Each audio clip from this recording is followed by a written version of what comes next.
Number 19, pentagon FGHJK is similar to pentagon MPQST. What is the value of X? We're looking at a proportionality problem here.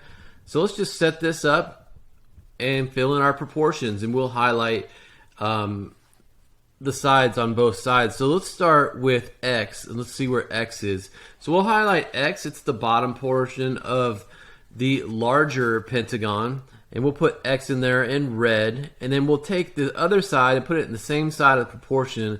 We'll say 9 because it's the value that they give us.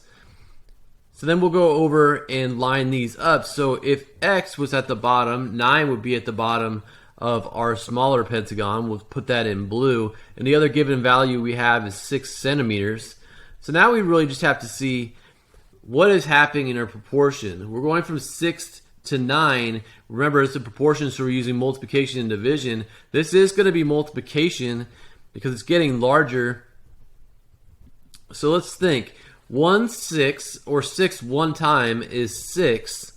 So how can we get to 9? Well, let's think of it like half of 6. Half of 6 is 3, so that would be 5/10, 1/2.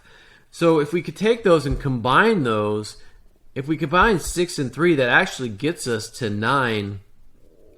So then we can figure out what our scale factor was. So our scale factor is 1.5.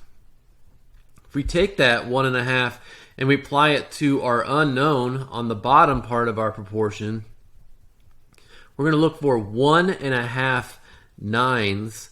So 1 9 is 9. Half of 9 is 4.5. Once again, we add those up. So 13.5 is 1.5 times 9. So what is the value of X?